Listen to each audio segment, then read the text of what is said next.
할렐루야. 아멘. 우리 옆 사람, 뒷 사람 사랑합니다. 메리 크리스마스. 메리 크리스마스. 메리 크리스마스. 자, 즐거운 크리스마스입니다. 제가 우리를 향하신 하나님의 사랑을 하면 여러분들은 예수 그리스도 세 번 반복합니다. 우리를 향한 하나님의 사랑, 예수 그리스도. 우리를 향한 하나님의 사랑, 예수 그리스도. 우리를 향한 하나님의 사랑. 예수 그리스도. 아멘. 아멘. 네, 맞습니다.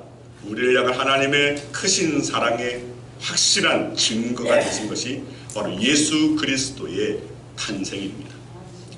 얼마 전 서점에서 재미있는 제목의 책을 하나 발견해서 읽어봤습니다.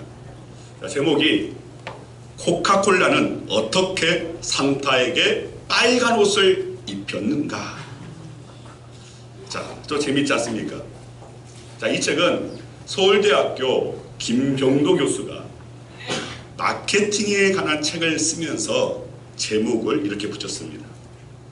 자, 저자는 이 책에서 마케팅 전략의 가장 성공적인 사례 가운데 하나로 이 코카콜라의 산타 광고를 들고 있습니다. 1920년대 코카콜라 회사는 겨울철에 급격하게 줄어드는 이 매출을 어떻게 하면 늘릴 수 있을까에 대해서 고민을 했습니다. 그러던 중에 겨울에 12월에 이 산타를 광고 모델로 등장시키자 해가지고 그렇게 했습니다. 자, 당시 상업적 그림을 그리는 화가 하든 썬드블룸에게 이 산타를 그리게 했습니다. 이 썬드블룸은 우선 근엄했던 이 산타 이미지를 아주 친근하고 인자한 모습으로 바꾸었습니다. 그리고 코카콜라의 상표를 연상케 하는 빨간 옷을 입혔습니다. 코카콜라의 거품을 연상케 하는 흰색 수염을 붙였습니다. 하면 사진을 한번 띄워주시면, 네, 코카콜라에서 이 산타를 이용한 1920년대에 만들어진 이 광고들입니다. 자, 이 광고 초기에는 선물 배달 도중에 코카콜라를 마시며 쉬는 산타를 등장했고, 또 나중에는 아이들이 선물 배달로 피곤할 이 산타를 위해서 양말 옆에 이 코카콜라를 준비해 둔다는 내용으로 발전을 했습니다. 자, 이 광고는 굉장히 큰 영향을 미쳤습니다. 코카콜라의 이 매출이 크게 신장된 것은 물론이고, 더 중요한 것은 이 썬더블룸의 이 산타가 전 세계 산타의 표준이 됐다는 것입니다. 그리고 크리스마스 하면 산타가 떠오르게 됐고, 산타 하면 코카콜라가 떠오르게 됐다는 겁니다. 자, 그러나 저와 여러분들은, 이 땅의 진정한 그리스도인들은 오늘의 주인공이 누구신지를 압니다. 산타가 아닙니다. 물론 코카콜라도 아닙니다.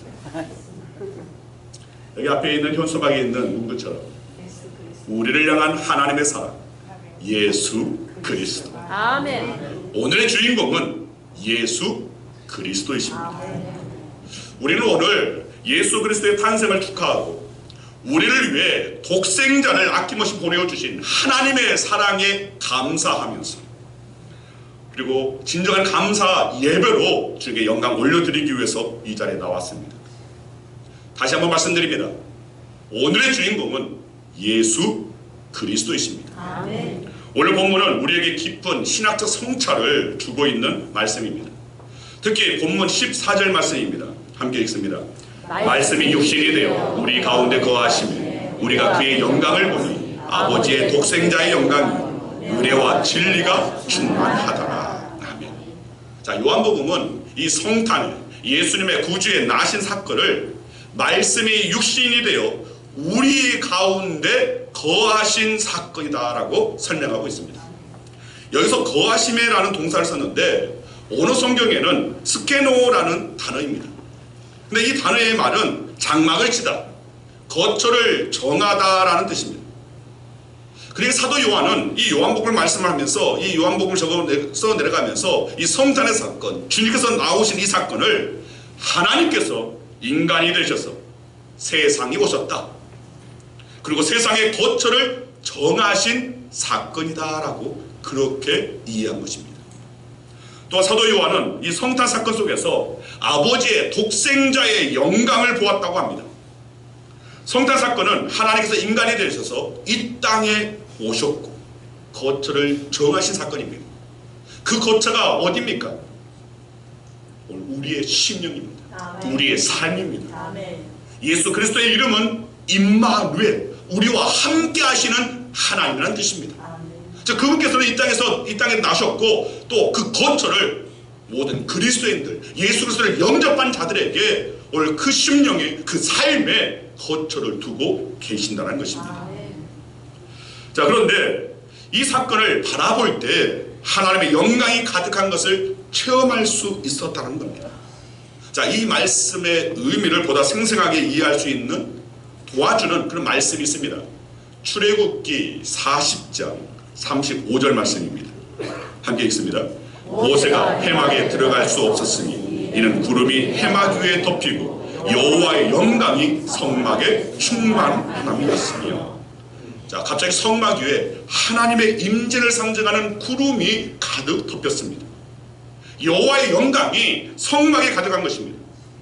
자, 모세를 비롯하여서 당시 이스라엘 백성들이 이것을 깊이 체험했다는 것입니다. 맞습니다. 사도 요한은 성탄 사건을 묵상하면서 이와 비슷한 체험을 한 것입니다. 성막에 하나님의 오늘 임재의 상징인 그 구름이 덮인 것처럼 하나님의 영광이 가득한 것을 깊이 체험했다는 겁니다. 우선 하나님께서 인간이 되시어 인간 세상 한복판에 나타나신 것을 그는 깨달았습니다. 그리고 예수 그리스도의 나심을 생각해 볼 때 하나님의 영광, 특히 독생자의 영광이 나타났음을 깊이 묵상하고 체험할 수 있었다는 것입니다. 여러분, 오라토리오 메시아를 작곡하는 음악의 어머니라고 하는 핸델입니다. 물론 핸델은 어머니라고 불리지만 남자입니다. 그리고 음악의 아버지라 불리는 이는 바흐입니다. 그런데 이 바흐와 핸델이 사실은 동시대에 살았음에도 불구하고 한 번도 직접적으로 만난 적은 없다고 합니다. 아마 협연을 했다면 어마어마한 오늘 그런 영향을 끼쳤을 텐데, 근데 여하튼 이 메시아를 이 작곡한 이 핸델, 자, 이 오라토리오, 이 메시아는 오라토리오라는 그 장르에 속하는데, 이 오라토리오는 오페라와는 약간 다릅니다. 오페라는 연기를 하면서 이렇게 노래와 또 이렇게 대사를 하면서 이 줄거리가 있는데, 오라토리오는 그렇지 않습니다. 오라토리오는 오직 음악과 노래만으로만 연주, 이야기를 풀어가는 장르입니다. 핸델의 메시아는 그 내용을 보면 구약의 예언으로 문을 엽니다. 그리고 이 메시아의 탄생과 고난, 그리고 부활, 죽음과 부활, 그리고 마침내 영광의 선언으로 마무리를 짓습니다. 그래서 흥미로운 것은 이 위대한 서사가 단 한 줄의 극적 장치 하나 없이 오직 성경의 문장과 음악만으로 완성되었다는 겁니다. 말씀이 곧 음악이 되고 음악이 곧 믿음이 되었다는 겁니다. 그런데 음악의 문외한 이들은 이 메시아의 원래 전체 곡, 우리가 딱 기억할 때는 메시아 할렐루야 이 부분을 굉장히 강하게 인식을 하는데, 굉장히 이 곡이 광대합니다. 방대합니다. 약 150분으로 이어지는 곡입니다. 그런데 이 곡에 대해서 굉장히 이 반복적인 선율 속에서 많은 이들이 이 졸음가에 사투를 벌입니다.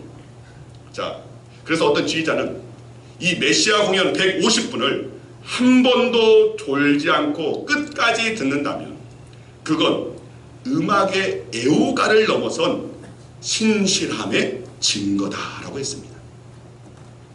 저는 이 말에서 신실함이란 결국 끝까지 깨어 있으려는 태도라고 생각됩니다. 신학대학에 다닐 때 설교학 교수님이 저의 설교 스타일을 보고서는 아주 흡족해 하셨습니다. 자, 말씀이 은혜로워서가 아니라 저의 목소리 톤이 크기도 하지만 도레미파솔, 이 솔음에 가깝다고, 솔음으로 말씀을 전하면 성도들이 조는 법이 없다고. 자, 그럼에도 불구하고 조는 분들이 간혹 보입니다. 위에서 보면 다 보입니다. 여러분들이 딴짓하는 것도 다 보입니다. 코 후비는 것도 보입니다. 다 보입니다. 그런데 간혹 조는 분들이 있습니다. 자, 여러분 신실한 그리스도인이 되어야 됩니다. 물론 말씀과는 풀과는 졸 수 있습니다. 그래서 저는 조는 거에 대해서 뭐라 하지 않습니다.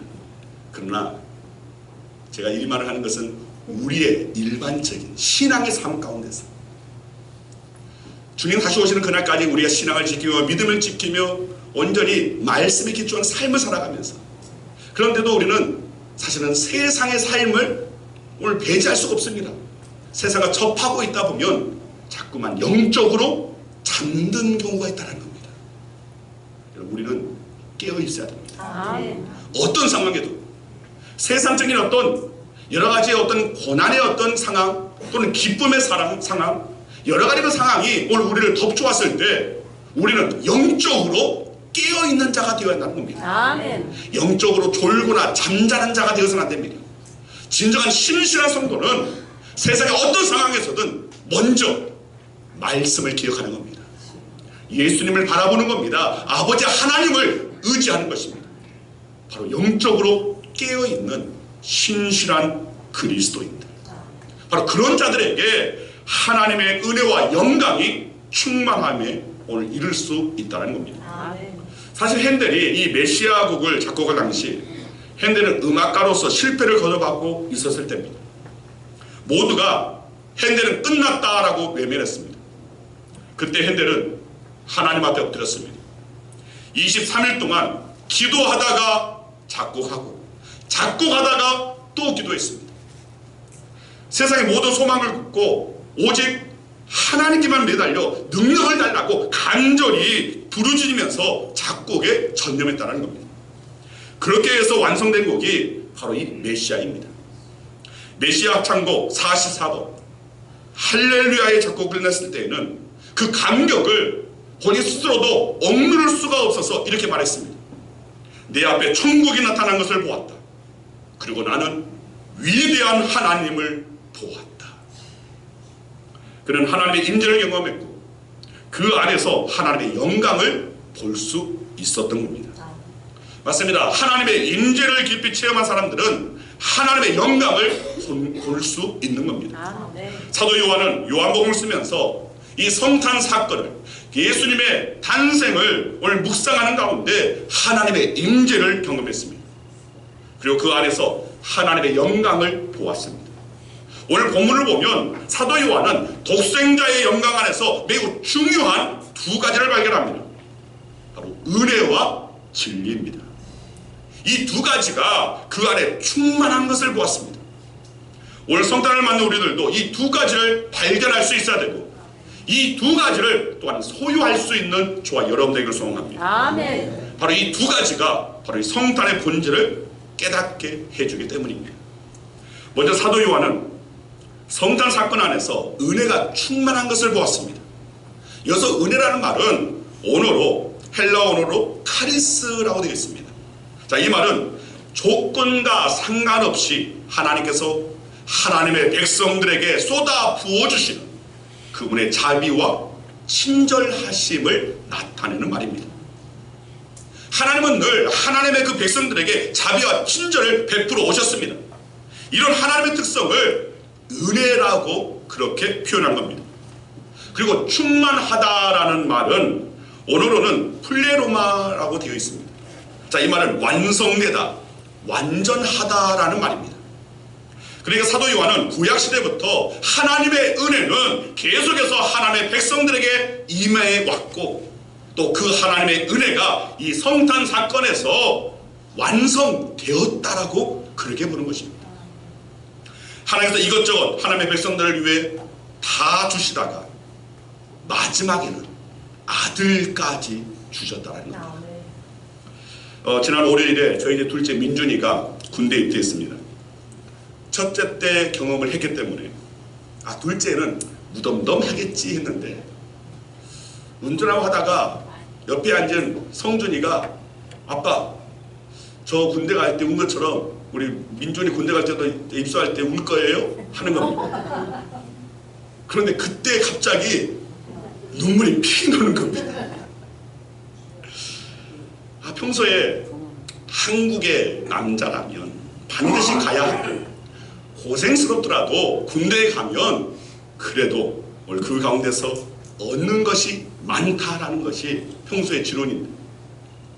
그런데 정작 아들을 군에 보내고 나니까 야, 날씨가 추워지는데 얼마나 고생할까, 혹시라도 안전사고는 나지 않을까 염려가 되는 겁니다.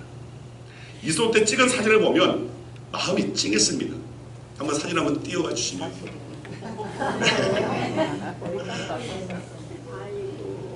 네. 아들 보고 우는 우리 사모를 우리가 되게 빨리 찍었습니다. 네, 함께 찍었고요. 네. 예전보다는 그 입소하는 군인들이 그렇게 많지는 않았습니다. 성전에 보낼 때도 같은 시기에 갔었으니까 그때 굉장히 많았던 것 같은데 점점 줄어들고 있는 것 같습니다. 제가 성준이 또 민준이 이렇게 군대를 보내면서 거의 비할 바는 못하지만 하나님의 마음은 어땠을까라는 생각을 했습니다. 하나님의 마음은 어땠을까? 하나님께서 독생자 아들을 세상에 보내셨습니다. 여러분, 우리는 삼위일체, 성부 하나님, 성령 하나님, 그리고 성자 예수님, 사실은 한 몸과 같은, 근데 그 한 몸을 떼어서 오늘 독생자 예수 그리스도를 이 땅에 보내셨다는 겁니다. 하나님으로 보내신 것도 아닙니다. 인간이 되게 하셔서 보내셨습니다. 우리는 여기서 하나님의 마음을 헤아릴 수 있어야 합니다. 아들을 보내신 것은 전적으로 저와 여러분들을 위해서입니다. 우리가 받아야 할 형벌을 대신 받게 하시고 우리가 죽어야 할 영원한 그 죽음을 대신 죽게 하시기 위해서 보내신 것입니다. 이것이 바로 은혜입니다. 맞습니다. 성탄 사건은 하나님의 우리에게 베푸신 은혜 중에 가장 큰 은혜입니다. 하나님께서 하나님의 백성들에게 베푸시는 은혜의 절정이요 최고봉입니다. 그래서 사도 요한은 이것을 은혜가 충만하다라고 표현한 겁니다. 아멘. 영국의 작가 오스카 와일드의 지옥의 단편이라는 소설이 있습니다. 예수께서 은혜를 베풀어 주셨던 사람들이 후에 어떻게 살고 있는지 예수께서 다시 만나보신다라는 이야기입니다. 여러분 한 번 전 들어봤을 이야기입니다. 또 저도 예전에도 이런 이야기를 한 적이 있습니다. 자, 예수님께서 길을 가시다가 술집 앞에서 비틀거리며 걷고 있는 술 주정뱅이를 만나서 깜짝 놀라시며 물으셨습니다. 야, 네가 저른발이었을 때 내가 고쳐주었는데 어떻게 이렇게 살고 있니? 라고 그렇게 물었습니다.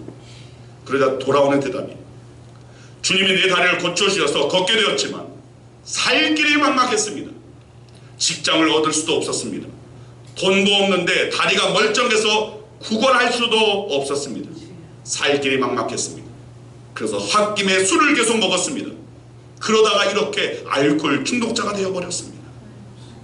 자, 다음에는 창녀를 만났습니다. 내가 너를 용서하고 구원했거늘 어찌 아직도 창녀로 사느냐라고 꾸중하듯 부르셨습니다. 이 창녀가 이렇게 대답합니다. 물론 제가 예수님께 구원받고 새 사람이 된 것은 사실입니다. 그런데 아무도 거들떠보는 사람이 없고 갈 데도 없고 할 일도 없고 그리고 무엇보다도 외로워서 살 수가 없었습니다.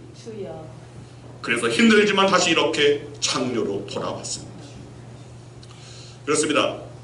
세상에는 하나님의 사랑, 하나님의 놀라운 은혜를 받은 사람들 참 많이 있습니다.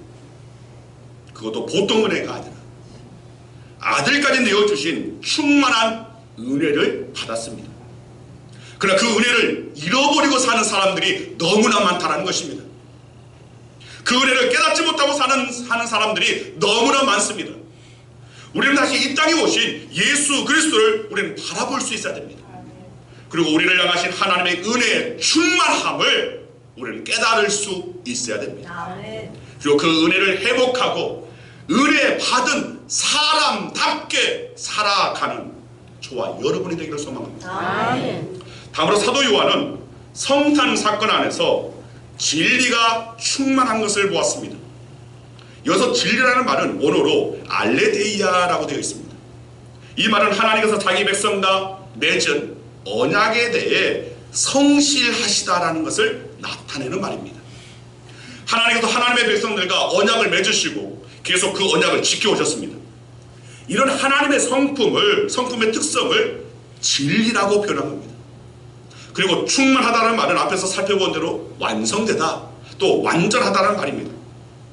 자, 그러니까 구약 시대에서 이 계속해서 하나님의 백성들과 하나님께서는 언약을 맺으셨고, 또한 반드시 그 언약을 신실하게 지켜오신 하나님께서 아들을 세상에 보내신 이 성탄 사건을 통해 그 언약을 완성하셨다는 것입니다. 자, 과거 창세기 12장 1절에서 3절에 나타난 아브라함과 맺으신 언약, 또 사무엘하 7장 18절에서 16절에 나타난 다윗과 맺으신 언약, 그리고 예레미야 31장에 나와 있는 새 언약 등의 여러 언약들이 바로 이 성탄에 주님께서 나신 이 날을, 이 사건을 통해서 온전하게 실현되었다라는 말입니다. 여러분, 성탄 사건은 바로 이렇게 하나님의 진리의 절정입니다. 하나님께서 하나님의 택한 백성들과 맺으신 언약을 아들까지 내어주시면서까지 지키셨다는 겁니다. 그래서 성탄 사건은 진리의 최고봉이다라고 말하는 겁니다. 사도 요한은 이것을 진리가 충만하다라고 표현했습니다. 자, 민수기 23장 19절 말씀 같이 한번 읽겠습니다. 하나님은 사람이 아니시니 거짓말을 하지 않으시고 인생이 아니시니 후회가 없으시도다. 어찌 그 말씀하신 말을 행하지 않으시며 하신 말씀을 실행하지 않으시냐. 아멘. 여러분, 이 말씀은 하나님은 약속에 신실하시다는 것입니다. 그래서 제가 여러분들한테 기도할 때 정말 중요한 것이 있는데, 말씀에 근거하여 말씀을 붙잡고, 이것이 바로 내게 주시는 말씀이다. 구약에 아브라함에게 주시는 약속만이 아니라, 다윗에게만 주시는 약속이 아니라, 여러 믿음의 사람들에게 주시는 약속이 아니라, 옛 시대의 사람들에게 주시는 약속이 아니라, 오늘 이 말씀을 통하여 나에게 주시는 하나님의 약속이다. 이것을 붙잡고 기도하라는 겁니다. 말씀에 근거하여 하나님 여기에 이렇게 말씀하지 않으셨습니까? 오늘 우리를 대표하여 아브라함을 통하여서 우리에게 약속하지 않으셨습니까? 다윗에게 주님이 약속이 사실은 바로 나에게 주시는 약속 아닙니까? 저는 이 약속을 붙잡고 기도하오니 저는 이 약속대로 내 삶에 하나님의 역사 허락하여 주시옵소서. 하나님의 영광 보게 하여 주시옵소서라고 우리는 간구할 수 있는 자들이 되어야 한다는 겁니다. 여러분, 우리가 성경을 구약과 신약이라고 부르는 이유가 무엇입니까? 성경은 약속에 관한 책이라는 뜻입니다. 구약은 예수님께서 오시기 전 하나님께서 하나님의 백성들과 맺으신 약속들이 기록되어 있습니다. 이에 비해 신약은 예수님께서 오신 후에 하나님께서 예수 그리스도를 통해서 하나님의 백성들과 하신 약속들이 기록되어 있습니다. 그런데 중요한 것은 이 모든 약속들이 한결같이 다 이루어졌다는 것입니다. 때로는 단기간에 이루어진 것도 있고, 또 어떤 것은 세월이 흐른 뒤에, 아주 많이 흐른 뒤에 이루어진 것 또한 있습니다. 성경에 기록된 약속들 가운데 가장 중심이 되는 약속이 바로 예수 그리스도에 대한 약속입니다. 예수 그리스도에 관한 약속이 무려 350여 회나 기록되어 있습니다. 그런데 그 약속들이 다 이루어졌습니다. 그 중에 성탄에 관한 약속도 수십 번이 넘게 기록되어 있었는데 그 약속들 모두 하나 어김없이 다 이루어졌습니다. 그래서 사도 요한은 이 요한복음을 기술하면서 이것을 보고 진리가 충만하다고 말했던 겁니다. 아니, 성령께서 이 사도 요한을 통하여서 말씀하고 있는 겁니다. 예수 그리스도의 나심이 바로 은혜의 충만이요, 진리의 충만이다. 오늘 저와 여러분들에도 오늘 이 은혜가 또 진리의 말씀이, 이 약속이 충만하게 완성되어질 수 있는 오늘 저와 여러분들을 소망합니다. 아멘. 여러분, 우리는 성탄을 맞이하면서 성경을 통해 주신 또 하나의 약속을 바라보고 있습니다. 그것은 예수께서 다시 오신다라는 약속입니다. 반드시 그 날은 오게 되어 있습니다. 왜냐하면 성경의 모든 말씀이 그대로 성취되었기 때문에 앞으로 주님께서 다시 오신다는 약속 또한 반드시 성취될 것입니다. 자, 영상을 잠깐 한번 보겠는데 바탕화면에 보이면 우리 민준이라고 써진 거 있습니다. 한 10초 정도 되는 영상입니다. 소리는 안 들어도 됩니다. 제가 뭘 이렇게 찍었습니다. 아니, 입소식을 하기 전, 자, 그 운동장을 바라보는 그 시선. 여기저기서 이 형도 무슨 말을 하고 제 엄마도 무슨 말을 하는데 얘는 이렇게 하다가 멀리 이 조교들이 서 있고 또 문학대가 들어오고 그래서 그 연변장에 이제 지가 거기에서 속된 말로 뺑이 칠 오늘 그것을 바라보는지 오늘 그렇게 이 바라보는 그 시선이 그리고 제가 이 영상을 괜히 찍었던 것 같습니다. 자꾸 이 영상을 보고 보면서 우리 사모가 계속 눈물을 지는 겁니다. 예. 그런데 민준이가 군대에 입소하는 그날에 또 이 연병장을 바라보면서 한 말이 있습니다. 무슨 말이냐면 결국 이 날이 왔네. 결국 이 날이 왔네. 맞습니다. 모든 때는 오기 마련입니다. 구약의 예언의 말씀대로 예수님께서 2000년 전에 이 땅에 오셨듯이 다시 오시는 그날 또한 반드시 오게 된다는 것입니다. 그리고 우리는 말할 것입니다. 결국 이 날이 오고야 말았네. 여러분, 이것을 우리는 분명히 알고 우리 2025년 성탄을 맞이하면서 다시 한번 오늘 우리의 신앙의 그 표대, 주님 다시 오시는 날, 그 날을 맞이할 영적인 준비가 오늘 저와 여러분들에게는 반드시 되어 있어야 할 것입니다. 그래야만이 은혜와 진리로 충만한 그 날을 기쁨으로 맞이할 수 있습니다. 오늘 주님 오시는 그 날을 기쁨으로 맞이할 수 있는 저와 여러분 되기를 간절히 주의 이름으로 축원드립니다.